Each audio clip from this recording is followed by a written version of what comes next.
Alright, that was exciting, wasn't it? I did my best in order to try and capture that as best as I could. It was a race against time because the game seized up and OBS didn't want to listen to me at the beginning, but I think I captured it all. So, we're here. New IP, new title, new stream. Well, not stream, but new YouTube series called Battletech, obviously. It's a new released game about giant mechs. It's an XCOM style tactical RPG, sort of, where you fight as a mercenary commander over a group of, well, mercenaries and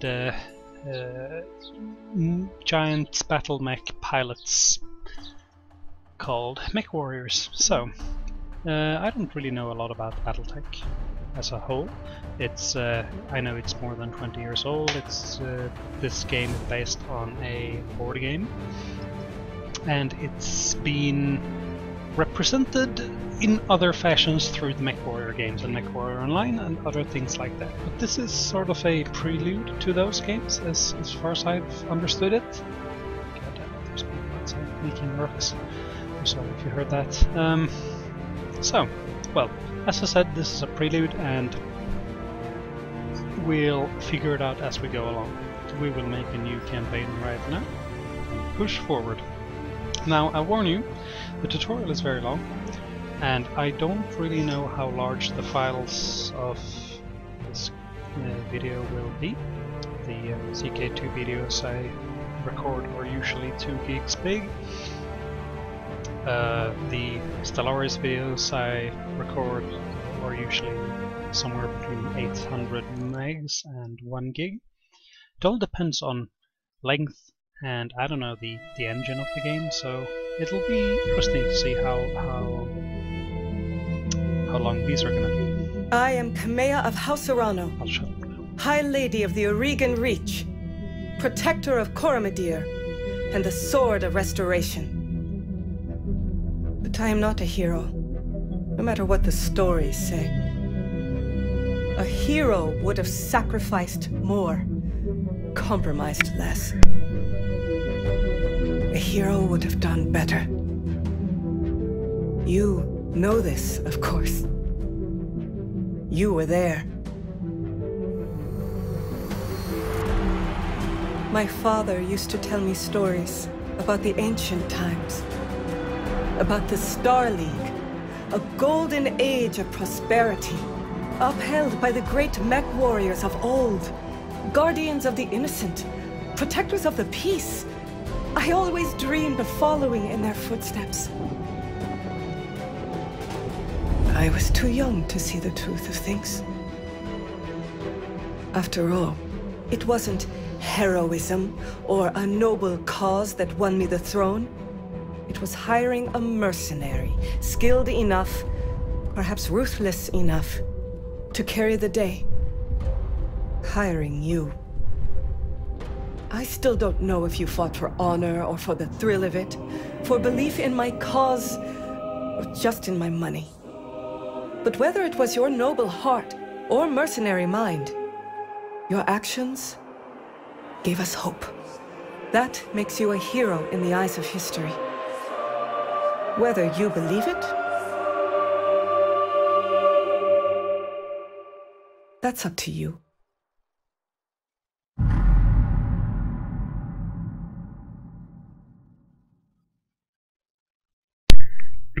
So, that was a very interesting little cutscene. It tells you more than I could ever do about the game. Apparently we are in the year 3020 sometime, I think. Apparently humanity learned the warp drive technique in the year 2107 something. I don't remember. It was in the introduction thing. And we rapidly expanded across the galaxy. After that, we didn't take over all of the galaxy, but we managed to take a lot of it, at the very least. And then we had a golden age, as she just told us, and after that we kinda broke to infighting, and the Star League broke into a lot of different factions, which we will see represented here now that we can make our own character. The Oregon reaches a small kingdom in the Rimward Periphery. Rimward Periphery is what we call the local area of where all the factions are. There's also a outer rim and some other locations which contains unknown things, as of yet unknown at the very least. A region of space that lies at the outskirts of the more densely colonized inner sphere. Okay, oh, maybe I don't know what I'm talking about. Maybe I should just read the text. Anyway. It is home to the Oregon Coalition, a federation organized around a parliamentary monarchy and ruled by the Arano family. For 3 generations under the rule of House Arano, the Oregon Coalition has remained a relatively peaceful corner of the periphery. It is here your story begins. Now, I haven't given much thought about this, but you always start out as a mercenary, or as a noble of some sort, as far as I can tell, if you pick one of these things. And you also start out as a noble if you pick any of these things, actually.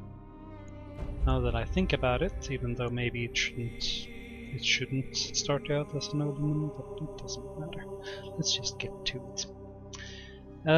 What you pick here is just for flavor text for decisions in the game, as far as I've seen. I'm about halfway through it on my own campaign, on my own running.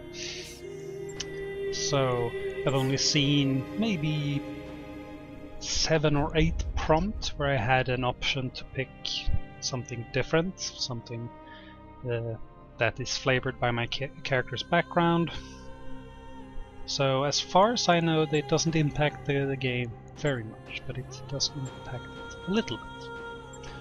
So I don't really know where we're supposed to come from. I guess we can come from the Rimward Periphery, since it's the local, will be from the local government. It's relevant to us because we are from here. Though immigrants to the Oregon reach, your family soon established a comfortable presence in a small backwater system on the edge of Oregon space. By the time you were born, your family had become the de facto ruling nobility of the system's only inhabited planet. You were the oldest child, heir to the family's titles, and ancestral BattleMech, an old blackjack, BJ1. This is where you met Raju, Mastiff Montgomery, a veteran of the Succession Wars, whom your parents hired for a season to train you as a Mechwarrior. Raju was a strict but capable teacher, and you quickly became a skilled pilot under his tutelage. It was an uneventful life. I wouldn't call it uneventful, being a Mechwarrior, being able to ride a Titan in combat. Until the day of your 16th birthday, when, let's say, our family became bankrupt. As you grew older, you watched your family's fortune, income, and influence slowly dwindle away until there was nothing left, period. Your parents, driven to despair, took their own lives. It's a coward's way out, but, you know, some people do things when they see no other way out. With nothing but your family's ancestral blackjack left to call your own, I would have sold that mech if I was facing bankruptcy, if I'm going to be perfectly honest, because the blackjack is worth like 500,000 bucks or something. I mean, it would be better than taking my own life, I'll be honest. You set off to make a new life for yourself. We get 1 tactics and 1 guts. These are stats later on. I'll show you later. Every one of these gives us a different type of bonus to our stats. It's purely flavor text, I think. I haven't seen this option flavor anything yet. Now this is important. On my own I picked a Solaris Gladiator because I'm playing a Draconics Combined person who only fights for honor and his own glory, and obviously you would want to be a Solaris Gladiator for that. Out on your own, you fell into the life of a, well, let's just say we're an inner sphere mercenary, because that's the thing we are, right? We're supposed to be a mercenary mercenary company. Eager to get away from it all, you joined up with a minor inner sphere mercenary unit. Integrating into the tight-knit crew took time, but you eventually proved your worth and became a part of the family. +1 tactics again. Until years later you crossed paths with Mastiff once again. Pure chance brought you back to the Oregon Reach, as your mercenary crew took an ill-fated contract against an enclave of pirates on the outskirts of Oregon space. The job went south and you were the only survivor of your unit. Oh crap. Rogers Lands happened to be on patrol nearby. After rescuing you and helping to honor your fallen comrades, he offered you a job in the House Orano Royal Guard. Wow, that's a pretty sharp move upwards. So it is that you find yourself reunited with your old mentor, preparing your ancestral blackjack for guard duty on the coronation day of Lady Kamea Orano. Before I press next, I just want to make sure I have enough time. We have. Here we are. We can make our own character. We can be a she, a they, or a he. It doesn't really matter. Last time I picked a she, so let us pick one of these fellows to be. We come from the local area, so I don't actually know how they look here. If we're all blended together or whatever. This guy looks pretty good, I guess. That haircut looks pretty. Are we old? No, we're pretty young, aren't we? How about? Oh, I don't know. This guy looks good. Oh. Let us change the hairstyle at the very least. You can be a little bit cooler. No. You're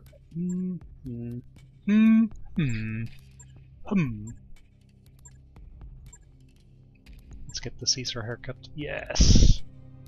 And hair.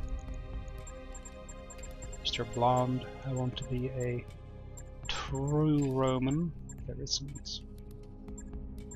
That's fine. Let's go with that. That's good enough. We're a little bit custom. What is our call sign? We shall be Necronauts, obviously. Our first name shall be... oh, I don't know. Christian. And our last name shall be... Smith. Yes, that's good enough. Just taking things out of the air. Here we are, Christian Smith, call sign Necronaut. We are a he. Our character backgrounds is we are from the Oregon Reach, or the Rimworld periphery.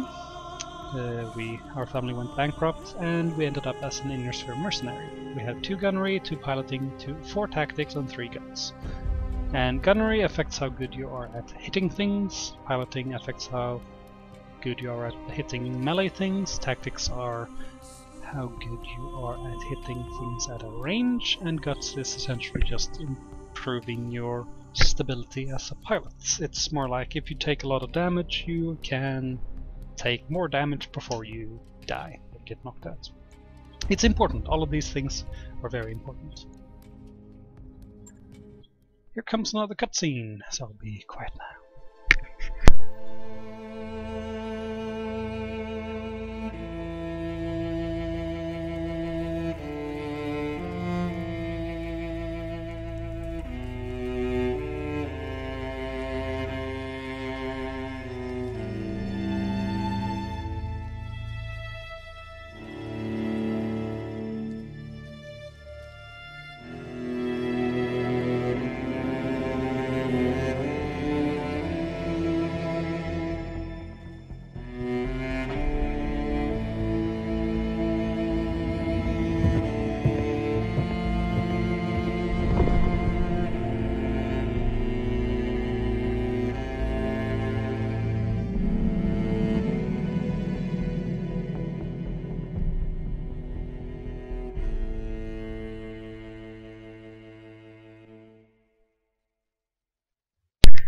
I could probably have read that, but, you know, I didn't want to. I'll leave it to your imagination.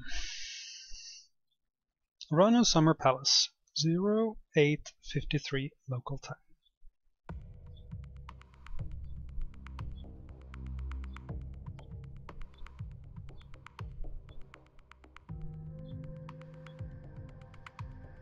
preparing for combat.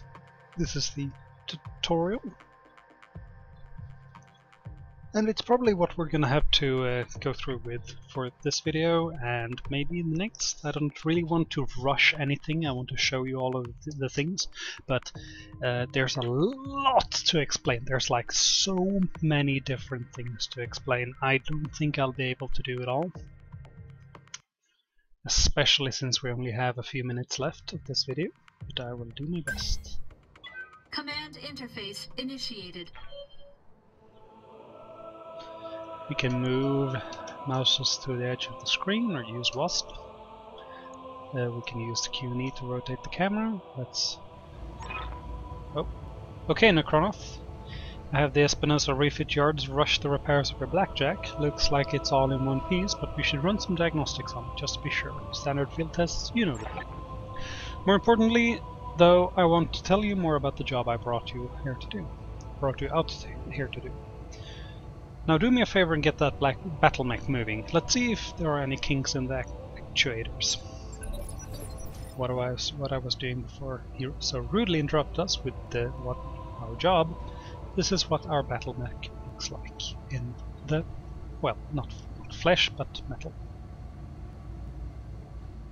I was trying to zoom in a little bit more, but didn't want to. So this is a medium mech. It's a There are mech classes go from light, medium, heavy to assault class, which just determines how much they weigh. This weighs, I think, 50 or 55 pounds. Honest with you the other day. There's going to be more to this job than escort duty. Okay. Move your mouse to the indicated point. Click once to select where you wish to move. Click again to select heading. As you can see, this is sort of like XCOM style combat.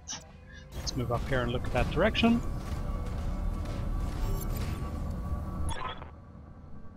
I brought you out here because there's something wrong in the capital. It's been too quiet since High Lord Tamathi's funeral, and I'm worried about Lady Kamea's safety during her coronation procession. Anyway, looks like your actuators are check out. Let's conduct a weapons test. Target one of those burned out old urban mechs and open fire. Good. Like I was saying, I can't prove anything. But my gut tells me something's off, and a warrior trusts their instincts. It's a good thing they let us shoot these urban mechs, because I think they are trash cans on legs, and they are. They're worth nothing. So let's fire. All weapons committed. Pew pew. We sure burned out that thing. Enemy mech destroyed. Good shot, your guns are in working order, at least. There's a tank. I've been training Lady Anna since she was 14 years old. She can be naive at times and proud, but I have no doubt that she'll be a just and effective ruler. It's on us to see her safely to Cordiacity. Safely to Cordiacity. I'll rest easier once she's in the capital with her cousin Victoria by her side. Lady Victoria, well, she's only been training under me for a single season, but she's already shaped herself into one of the strongest Mechwarriors I've ever seen. Reminds me a lot of you, truth be told. Aw, that's very nice. Anyway, we should run a check of your targeting computer. You see that drone over there? One moving through the tree line? Put some hurt on it for me, and then when it turns, take it out with a rear angle shot. After it's down, we'll keep moving. Kamea's like a daughter to me, and her late father, High Lord Tamati, was a good friend. Okay, so I'll explain something. This ancestral Blackjack has these weapons on it. It can hit things in melee, and it can do a DFA, which is a death from above move, which means I have jump jets on it. I can jump and... hold on.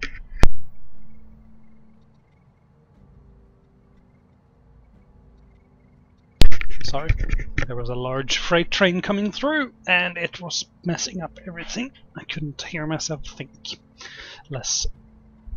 Even less speak. Anyway, I can jump jets at things and crush them with my legs. It does a lot of damage to my legs on my own mech, but it also inflicts very heavy damage on the thing you land on. It's mostly used on smaller mechs than the class you are driving. Hopefully. I mean, you could do it on larger mechs, but it's not recommended because it inflicts more damage on you than it inflicts on them. So, these are the different parts of a mech. There are 2 legs, 2 arms, a central torso which contains a reactor. If you kill that, you kill the mech. There are 2, 1 right and 1 left torso. There's also the head. If you take out the head, it's where the pilot sits, you also kill the mech. If you take out both legs, it'll also kill the mech. There are different ways to do it. You can also inflict enough damage to the pilot that he falls unconscious and the mech stops moving. It's usually by critting or making it knock down and other things like that. So, as I was saying, we have 4 lasers and 2 autocannons. Autocannon 2s, which signifies that it's a long-range sniping weapon. I've never really liked AC2s. I like AC5s better because they're a little bit shorter range and does more damage, but it doesn't matter. We have 95% hit chance on this targeting dummy, but it's gonna force us to miss, I think. Here are the modifiers it has. It has cover. It is, yes, as you can see, in cover. It's a training target, and it has weakness against melee. All vehicles have weakness against melee, as far as I've seen. So let's shoot it. Okay, so we missed with some things. No, it took less damage because it's in a forest. Oh, never mind. Victoria pulls no punches, but she's been a loyal companion to Kamea since they were kids. Aside from you, there's no one I'd rather have by my side in a fight. Thank you, Mastiff. It's an honor to fight next to you. Now, firing at mechs and tanks from in the behind is more efficient because they have less armor. As you can see here, my mech only have 3 different areas you can shoot in the back if you were to stand behind it, and it's left torso, right torso, and the center torso from the back. But the armor here is way less than from the front. If you look on the armor here, you can see it's 90 armor over here, and this structure. So it has 70 structure, both back and front. I think it's the same on both. But the front armor here is 90 and the back armor here is 45. It's the same here. We have 55 structure, 75 armor. But on the left over here it's only 30 armor. So as you can see up here, it's 1 structure and 7 armor. But if we were to shoot on the front like we did, it has 22 structure and 90 armor. So firing here will instantly kill it. Structure exposed and vehicle destroyed. That's what they're teaching us. Enemy unit destroyed. Nice shot. Now, I don't know how familiar you are with Oregon politics, but the Reach was badly shaken by High Lord Tamati's death. It needs a smooth transfer of power, and Kamea belongs on the Cormorant throne. Cormorant is a bird, and Coromodere, I think, is the capital planet, Coromodere. Go ahead and fire up your jump jets, kid. I want to see you descend this cliff face. Aim for that patch of ground there near the edge of the lake. Let's do that. Before I show you anything else, firing all of our weapons, especially lasers, heats up the core of our mech a lot. As you can see here, if we were to take a turn without firing our weapons, it will lower our heat by this much. And this is the stability. If we take a lot of missile hits or AC autocannon hits, it destabilizes our bot, and when it hits down here, we fall over. We can become unsteady after this pip over here. So let us jump. Fire up the jump jets. Jump jets. Looks silly to me to see a 55-ton mech jump. Jump jets build a lot of heat, and that was more than your engine could handle. Head on into that water. We need to get you cooled off. So, for story reasons, we took structure damage there because we were overheating. Purely for story reasons. Using our jump jets normally wouldn't have damaged us there, but it's to teach us that overheating is bad. As you can see, we took 35 damage to our entire structure from doing that, and that's bad, especially Especially if you repeatedly overheat. It damages the pilot as well, I think, or maybe it doesn't. I don't remember. But if you overheat completely, it shuts the mech down for a turn, maybe, sometimes more. So let's get in the water and cool off. Plasma leak detected, jump jets malfunction, jump jet systems damaged, system inoperable until repaired. Oh, for the love of all the gods. This is what I get for insisting on a rush job. Not that I had much of a choice. The Espinosa refit yards were backlogged like you wouldn't believe. It looked like they were trying to process every single Royal Guard mech in time for the coronation. There isn't any time to get your jets replaced, so we're gonna have to make do without them. Go ahead and take that mech down with a melee attack. I want to be sure nothing else is gonna break down your blackjack before we take it out on the Cormorant Road. Done. Let's punch this bot. This is a Panther, I think. Yes, it's a PNT 9R. It's a Panther. So let's just rush and attack it in a melee. Stomp, stomp, stomp, stomp. Central torso destroyed, left arm and left torso destroyed. Good hit! Good hit, at least that's solid. Alright, one last test. I want you to take your blackjack up to a sprint and evade my attack. Push that engine, kid. If something goes wrong today, I want to know that your mech can maneuver. This is Roger over here in a Centurion. I'm gonna run. Running increases your evasion. I'll explain that in a moment.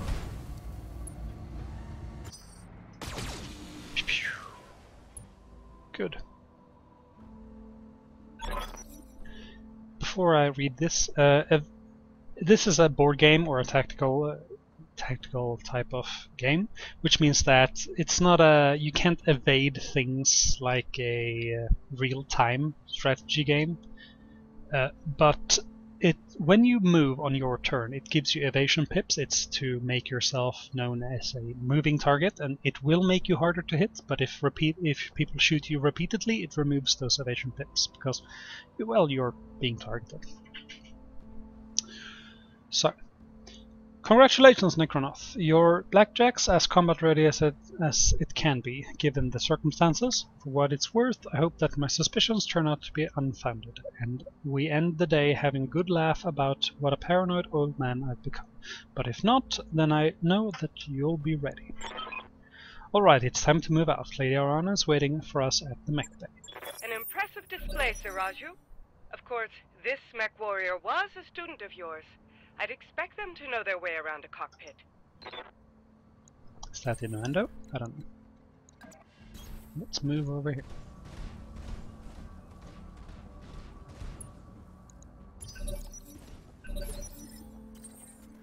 I think this ends the mission.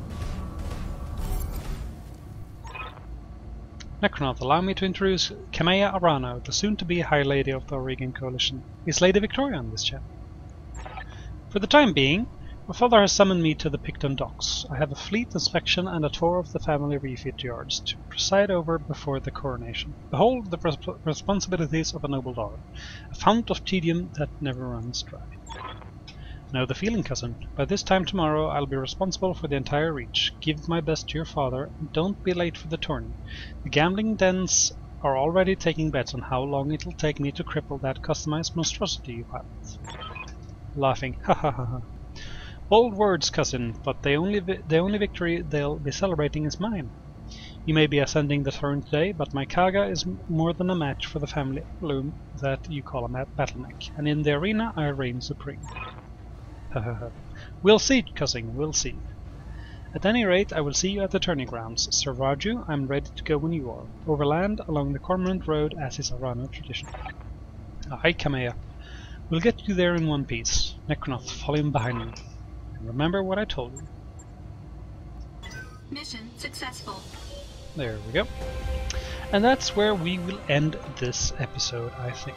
It's gonna be a long road ahead of us, so I want to split this up as efficiently as I can, and I hope to see you guys have an interest in this game. I find mechs very interesting to fight with, and I just like the way the combat is structured. So, as said, see you next time.